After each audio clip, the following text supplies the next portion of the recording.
मुंबईतील विरारमध्ये दुपारनंतर पावसानं जोरदार हजेरी लावली। कुंभारपाडा परिसरातील मुख्य रस्त्यावर मोठ्या प्रमाणात पाणी साचलं। वाहन चालकांना पाण्यातून मार्ग काढत प्रवास करावा लागला।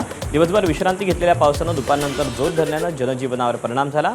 आज मुख्यमंत्री मुंबई वडोदरा एक्सप्रेसवेच्या कामाची पाहणी करण्यासाठी विरारमधील शिरसाट फाटा इथं येणार असून पावसाचा जोर कायम राहिल्यास त्यांच्या दौऱ्यावर देखील परिणाम होण्याची शक्यता आहे। मुंबई वडोदरा एक्सप्रेसवेची पाहणी दौऱ्यासाठी खास मुख्यमंत्री देवेंद्र फडणवीस हे या ठिकाणी येणार आहेत। मात्र वसई विरारमध्ये दुपारी 3:30च्या नंतर जोरदार पावसाने मुसंडी मारली, त्यामुळे काही ठिकाणी पाणी साचल्यास सुरुवात झालेली आहे। या ठिकाणी आता मुख्यमंत्री देवेंद्र फडणवीस येणार आहेत, तर त्या ठिकाणी जरा पाणी साचल्यामुळे आता साफसफाई चालू आहे, पाणी निचऱ्याचा मार्ग करता येत आहे। दुपारी 3:30 नंतर या ठिकाणी जोरदार पावसाची बरसात झालेली आहे। मात्र आता मुख्यमंत्री येण्यासाठी काही अवधी शिल्लक राहिला असतानाच पावसाने जोर वाढवलेला आहे, त्यामुळे थोडंसं इकडे कुठेतरी मुख्यमंत्र्यांचा दौरा होतोय आणि पावसाचा जोर वाढतोय, त्यामुळे कुठेतरी कर्मचारी आणि प्रशासनाचे तारंबळ उडणार आहे। प्रभाकर कुडालकर, एबीपी माझा, विरार। रायगड जिल्ह्यात 2 दिवसांच्या विश्रांतीनंतर पावसानं पुन्हा दमदार हजेरी लावली। म्हसळा, महाड आणि माणगाव तालुक्यात दुपारपासून जोरदार सरी कोसळल्यानं नागरिकांची काही काळ तारांबळ उडाली। मात्र या पावसामुळे उकाड्यापासून दिलासा मिळाला असून शेतीच्या कामांनाही वेग येण्याची शक्यता आहे। रत्नागिरी जिल्ह्यात चिपळूणमध्ये विजांच्या कडकडाटासह पाऊस बरसला। काही दिवसांच्या विश्रांतीनंतर पावसामुळे वातावरणात गारवा निर्माण झाला आणि नागरिकांना दिलासा मिळाला। पावसाच्या प्रतीक्षेत असलेल्या शेतकऱ्यांसाठी हा पाऊस दिलासादायक समजला जातोय। खरीप पिकांना जीवनदान ठरणाऱ्या या पावसामुळे शेतकऱ्यांमध्ये समाधानाचं वातावरण आहे। सांगली जिल्ह्यात खानापूर घाटमाथ्यावर मुसळधार पावसानं हजेरी लावली।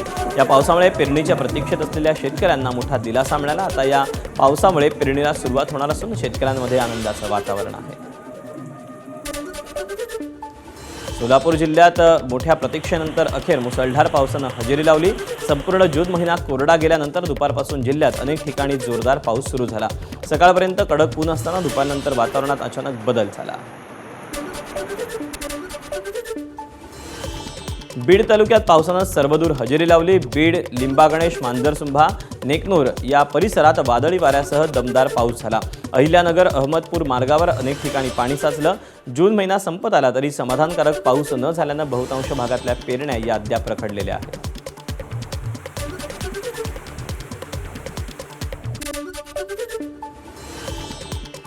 अकोल्याच्या पातूर तालुक्यात जोरदार पावसामुळे नदी नाल्यांना पूर आला।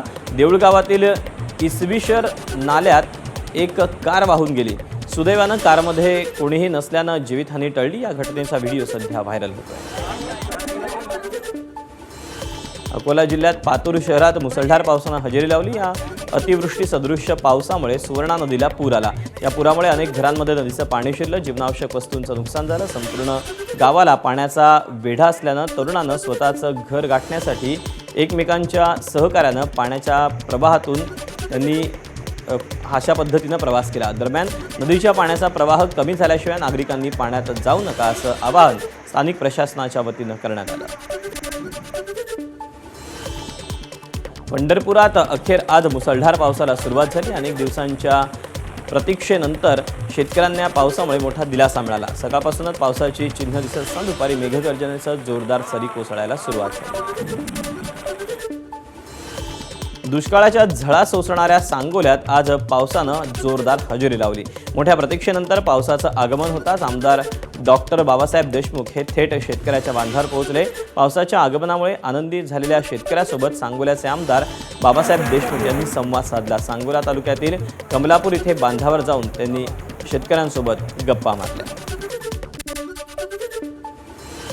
वाशिमच्या रिसोड तालुक्यात कांचन नदीला आलेल्या पुरामुळे नेतनसा कोयाळी मार्ग हा काही काळ बंद झाला होता। बुलढाणा जिल्ह्यात झालेल्या मुसळधार पावसामुळे नदीला पूर आला। या पुरामुळे अनेक शेतांमधील सुपीक माती वाहून गेल्यानं ऐन पेरणीच्या हंगामात शेतकऱ्यांचं मोठं नुकसान झालं। त्यामुळे या भागातील पेरण्या आता काही दिवस लांबणीवर जाण्याची शक्यता आहे। रत्नागिरीच्या चिपळूण शहरातील मुंबई गोवा महामार्गावरील रस्त्यांची दयनीय अवस्था पुन्हा एकदा समोर आली। पावसामुळे महामार्गावर अनेक ठिकाणी पाणी साचल्यानं वाहन चालकांना मोठ्या अडचणींचा सामना करावा लागत असून वाहतूक संथ गतीनं सुरू आहे। उड्डाण पुलाच्या कामामुळे चिखलयुक्त पाणी महामार्गावर येत असल्यानं परिस्थिती आणखी बिकट झाली। विशेषतः प्रांत कार्यालय परिसरात महामार्ग जलमय झाल्यानं वाहन चालकांची चांगलीच दमछाक झाली। नाशिक जिल्ह्यात खरीप पेरणीयोग्य पाऊस न झाल्यानं शेतकरी अजूनही पावसाच्या प्रतीक्षेत आहेत। येवला तालुक्यात राजापूर गावात शेतकरी नंदू बोडखे यांनी शेततळ्यात शिल्लक असलेल्या पाण्याच्या आधारे मका पिकाची पेरणी केली। भविष्यात पाऊस कमी पडून उत्पादन घटलं तरी किमान जनावरांसाठी चारा उपलब्ध व्हावा या आशेने ही पेरणी केल्याचं शेतकरी नंदू बोडखे यांनी सांगितलं। यंदा हवामान विभागानं कमी पावसाचा अंदाज व्यक्त केला आहे। कमी पावसावर पिकं घ्यायचे म्हटल्यानंतर कापूस झालं, सोयाबीन झालं आणि मका हे 3 पिकंच आहे कमी पाण्यावर येणारे। त्यामुळे आम्ही सुरुवातीला मका लावणार, नंतर थोडासा जर पाऊस झाला किंवा पेरणीयोग्य पाऊस झाला तर पेरणी करणार। जून महिना संपत आला असताना आणि महत्त्वाची 2 पावसाची नक्षत्र गेल्यानंतरही पावसानं दडी मारलेली आहे। एल निनोच्या प्रकोपामुळे पाऊस लांबणीवर पडल्यानं शेतकरी मोठ्या संकटात सापडला। खरीपाचा हंगाम निघून जातोय, मात्र पाऊस न आल्यानं आता शेतकऱ्यांच्या मदतीला वरुणराजा यावा या मागणीला घेऊन अजित पवारांच्या राष्ट्रवादी काँग्रेसच्या वतीनं भंडारा जिल्ह्यातील लाखांदूर तालुक्यात दिघोरीमध्ये हनुमान मंदिरात होम हवन, महाआरती आणि महाप्रसादाचं आयोजन करून पावसासाठी साकडं घालण्यात आलं। महिना संपत आला, अजूनपर्यंत पावसाचा पत्ता नसल्याने शेतकरी खूप अडचणीत आला।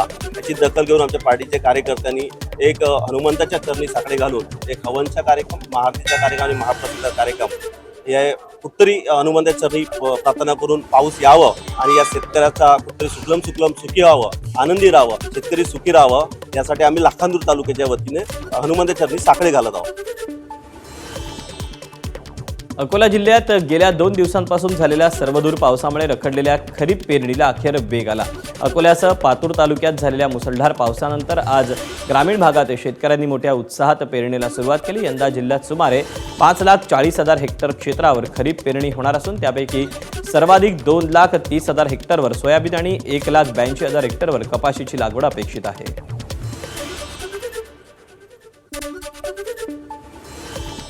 हे साधे सुधे बियाणे मी पेरले पिलांच्या सोचीमधील दाण्याचं म्हणत शेतकरी एका नव्या लढाईसाठी सज्ज झाला आणि ही लढाई आहे खरीपाच्या पेरणीची।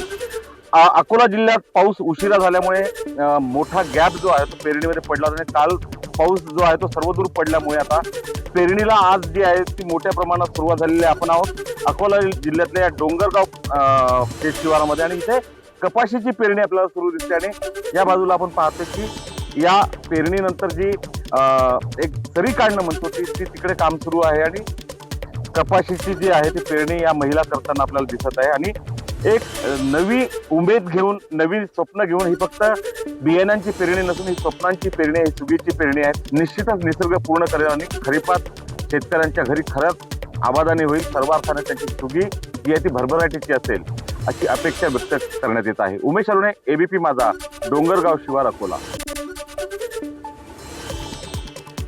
जळगाव जिल्ह्यात जून महिना संपत आला तरी अनेक भागात पेरणीयोग्य समाधानकारक पाऊस नाही, त्यामुळे सुमारे 70% पेरण्या अद्याप रखडल्यात। मात्र पुढील 2 ते 3 दिवसात पावसाचा अंदाज लक्षात घेऊन काही शेतकऱ्यांनी दुबार पेरणीचा धोका पत्करत शेतात पेरणीला सुरुवात केली। यंदा अल निनोचा प्रभाव आणि त्यामुळे खरं तर पाऊस पडेल किंवा नाही पडेल अशा शंका उपस्थित केल्या जात असताना गेल्या 25 तारखेला जळगाव जिल्ह्याच्या काही भागांमध्ये अतिवृष्टी झाली तर काही भागांमध्ये तुरळक स्वरूपाचा पाऊस झालेला होता। जून महिन्याचा आज शेवटचा दिवस आहे खरं म्हटलं तर या शेवटच्या तारखेपर्यंत जवळजवळ 70% पेरण्या या पूर्ण होत असतात। यंदा मात्र अनेक भागात समाधानकारक पाऊस झालेला नाही आणि म्हणून तर 70% पेरण्या या अजूनही अपूर्ण आहेत। काही शेतकऱ्यांनी मात्र पुढचा धोका पत्करून पुनर्पेरणीचा, दुबार पेरणीचा धोका पत्करून पेरण्यास सुरुवात केल्याचं आपल्याला पाहायला मिळतंय। दादा काय सांगाल, तुम्ही पेरण्याला सुरुवात केली, अजून पुरेसा पाऊस झालेला नाही आहे? पुरेसा पाऊस झालेला नाही आहे। पाणी पडला तर पेरणी चांगली होणार, नाही झाली तर मग मोडघड होणार। मोडघड झाली म्हणजे बिजवाई 4,000 रुपये थैली आहे सोयाबीनची उडदाची 1200 रुपये थैली आहे. अशी मोडघट झाली नको पाणी पडला तर बरं होईल. पण मग तरी तुम्ही धोका पत्करताय. पण मग आता ना इलाज आहे. मग देवानं पाणी तर कमी आधी पाडला, पण मग तारीख बी आपल्याला नजीक आली ना. आता शेवटला दिवस आहे आजचा, जून महिन्याचा. देवाच्या हवाले जेव्हाच्या हवाले चाललेलं आहे कामगिरी. कापूस लागवडीचा खरं तर सीझन आहे, मात्र पाऊस नसल्यामुळे कापूस लागवड शेतकऱ्यांनी थांबवली. मात्र काही शेतकऱ्यांनी सोयाबीन, तूर याची पेरणी करण्यास सुरुवात केल्याचं आपल्याला पाहायला मिळतंय. उम्मीद पे दुनिया कायम आहे, कारण देवाकडनं पाऊस येईल अशी अपेक्षा आहे आणि लवकरच हा पाऊस पडेल तरच हे पिकं जगतील, नाहीतर मोडघड करावी लागेल अशा प्रकारची प्रतिक्रिया या शेतकऱ्यांनी आपल्याला दिली. चंद्रशेखर नेवे, ABP माझा, जळगाव. जून महिना संपत आला तरी सोलापूरसह राज्यातील अनेक भागात समाधानकारक पाऊस न झाल्यानं शेतकरी आणि नागरिकांची चिंता वाढली. वाढत्या उकाड्यामुळे आणि पाण्याच्या टंचाईच्या पार्श्वभूमीवर सोलापुरातील मुस्लिम समाज बांधवांनी अल्लाकडे पावसासाठी विशेष प्रार्थना केली. शहरातील रंगभवन इथे अहले हदीस ईदगाहमध्ये सलातुल इस्तिस्का ही पावसासाठीची विशेष नमाज मौलाना ताहेर बेग मोहम्मदी यांच्या नेतृत्वाखाली अदा करण्यात आली. नमाजनंतर उपस्थितांनी मनोभावे पावसासाठी दुआ केली. इस नमाज का मकसद ये है कि पूरा जून का महीना चला गया, बारिश नहीं हुई. अल्लाह के रसूल सल्लल्लाहु अलैहि वसल्लम के तरीके के मुताबिक आज नमाज पढ़कर दुआ की गई कि पूरे भारत देश में जहाँ भी बारिश की कमी है वहाँ पर बारिश हो. और बारिश उस वक्त रोक ली जाती है जब लोग गुनाह ज़्यादा करते हैं. हमको अपने गुनाहों से, अपने परवरदिगार, अपने रब से माफ़ी मांगना चाहिए और तौबा करना चाहिए और बारिश मांगना चाहिए.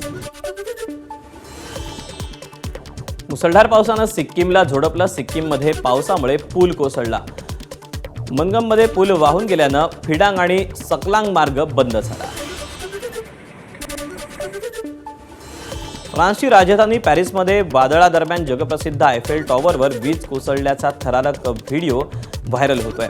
टॉवरच्या अगदी शिखरावर वीज पडल्यानं हे दृश्य पाहून अनेक जण थक्क झाले. मात्र तज्ज्ञांच्या माहितीनुसार आयफेल टॉवरवर वीज पडण्याची ही काही पहिली घटना नाही. टॉवरच्या उंचीमुळे दरवर्षी सुमारे 10 ते 15 वेळा वीज कोसळते. अत्याधुनिक अर्थिंग आणि सुरक्षा यंत्रणेमुळे टॉवरला कोणतीही हानी होत नाही. तसंच वादळी हवामानात जास्त धोका असल्यास उपाय म्हणून पर्यटकांसाठी टॉवरचे वरचे मजले हे तात्पुरते बंद ठेवले जातात.